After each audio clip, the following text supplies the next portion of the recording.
Good afternoon, everyone, and thank you so much for joining us today for our Facebook Live. My name is Gabby, and I am here with Dr. Sarah Orr, who is a pediatrician at Boys Town National Research Hospital in Boys Town Pediatrics. Today, we're going to be talking all about the importance of immunizations. So, whether you're an expecting parent preparing for baby and wanting to learn more about the vaccination schedule, or maybe you're a parent of older children who are getting ready to go back to school and staying up to date on those immunizations. We're going to talk through all those different topics today. So I have a series of questions that I will go through with Dr. Orr. And if you're watching live and you have a question in regards to immunizations, feel free to leave them in the comment section of this video and we can get them answered at the end. And as always, please make sure you give this video a thumbs up. So, Dr. Orr, how are you doing today? I'm good. How are you? Great. Thank you so much for joining us. I know you have a pretty busy schedule, so taking time to do this is super helpful. So, we appreciate that. So, let's go ahead and start off with the questions. Our first question is, what do vaccines do for children? So vaccines keep your kids healthy. They prevent infection. Basically, they give each child's immune system the blueprints to every virus and pathogen so that when they encounter the real thing, their bodies already know how to fight it and keep them healthy. Mm-hmm. Yes. And then what are some of the benefits of getting children vaccinated? Well, just like I said, it keeps them healthy, but it also makes them strong. So every vaccine helps build the child's immune system, so it makes it them more and more capable of dealing with every virus and pathogen that they come in contact with. Vaccinating your child also helps protect other children and adults because preventing infection also helps prevent spread. Definitely. So why do vaccines start so early in a baby's life? It seems, when they're born, for a lot of parents, it can be kind of overwhelming with how many vaccinations they need. Yep, babies actually get their very first vaccine right after they're born, their Hep B vaccine, and then they start getting their full series at 2 months of age. And the reason we start so early is because we want to protect children as early as possible. The other reason is that illnesses such as the ones we're vaccinating against tend to be more severe in younger children. They tend to have more complications than when we're older. Pertussis, for example, which causes whooping cough, when you're older, it may just be a cough. But for an infant, whooping cough can actually create apnea spells or make the baby stop breathing. Yeah, so it's definitely to keep them safe overall, definitely. Why is it so important to follow an immunization schedule? A lot of it goes back to the beginning.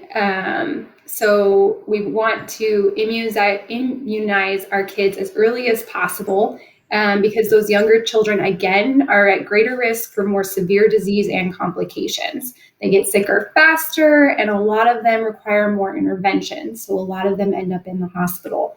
So the sooner we can begin strengthening their immune system, the healthier our children will be. That's why it's so important to follow the immunization schedule and make sure that they're getting their vaccines on time.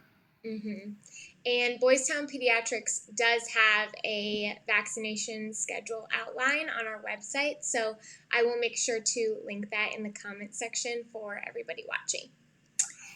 What are the combination vaccines and why are they used? So nobody likes getting shots. Yeah. And combined vaccines are when we put multiple vaccines together into one shot. So for example, DTaP, which is diphtheria, tetanus, pertussis, Hep B, and polio can actually go all together into one poke. That way we're cutting down on the number of shots that kids get as they're getting vaccinated. Yeah, that definitely helps. I know, when I was a kid, I would scream bloody murder when I went to the pediatrician. So definitely. Even some of our adolescents aren't banned still, so. Yes. Okay, so why do some vaccines have multiple doses? So actually, most vaccines require multiple doses, usually at least two. And it's like anything else, practice makes perfect. So the more our immune system sees that blueprint to the virus, the better it learns what it needs to do. So when it actually comes in contact with the real thing, it has a stronger response. Yeah.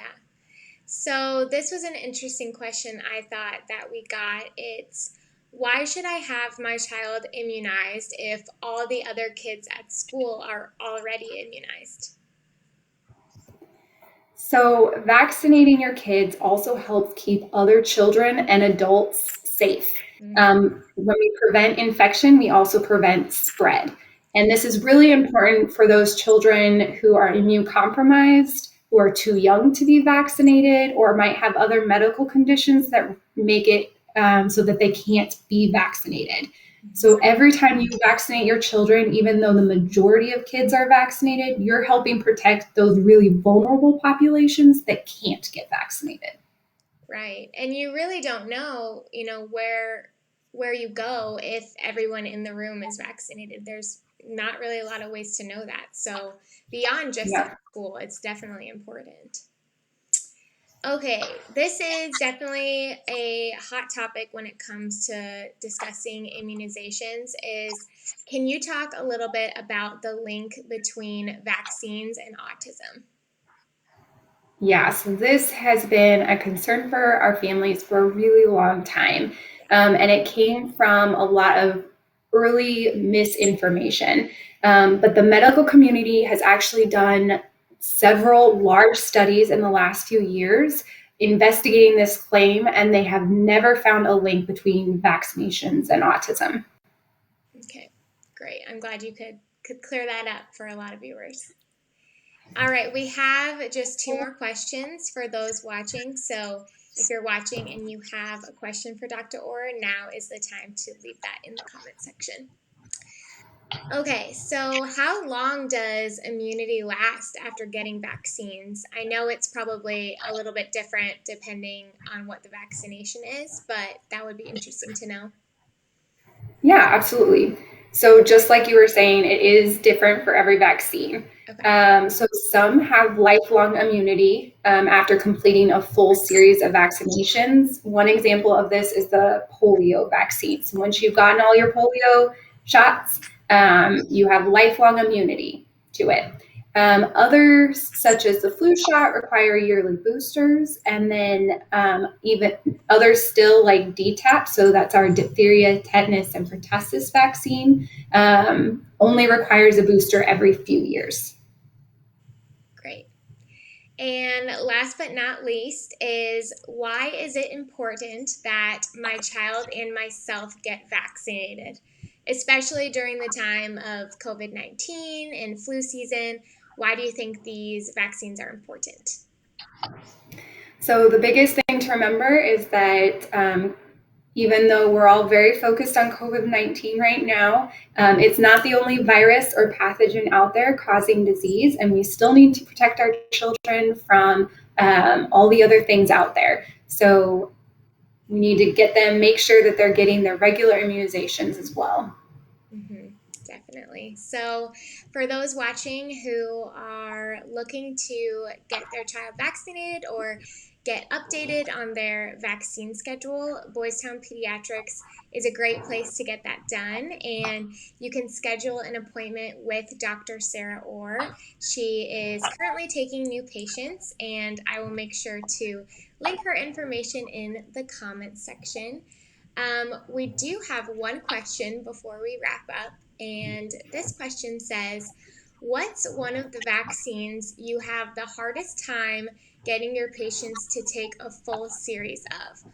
Or maybe a vaccine series that gets missed? Most of the time, if a family starts a series, they're generally willing to see it through.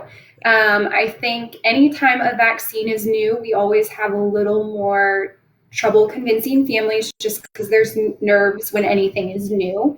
Um, Beyond the COVID-19 vaccine, I would say that one of the regular ones that we have the most trouble with is probably our HPV vaccine, so the human papilloma virus. It's probably the newest one prior to COVID. Um, and so that would probably be the one that I still get a little more pushback on with some families, even though they're willing to do the rest of the vaccines. Right. And we did have another question while you were talking. So this Yeah. one says, any tips on how to deal with vaccine skeptics in general? Um, Listen and figure out what exactly their concerns are, because every parent wants to protect their children and do the right thing. So even those families that do hesitate with vaccines, they believe they're doing it out of protecting their child, or they have some concern about the vaccine. So the more you know about why they're concerned about the vaccines or why they're hesitant to move forward, helps you kind of have that discussion with them, Yeah. and really just talking about it. So, not being pushing, just giving them the facts, letting them kind of go through everything and make sure they're comfortable. Mm-hmm. Definitely. Thank you to those who left questions in the comments. And if you're watching this later on, not on live time, and you have a question for Dr. Orr, feel free to still comment it below or message our page with your question. And I am happy to pass it along and get that answered for you.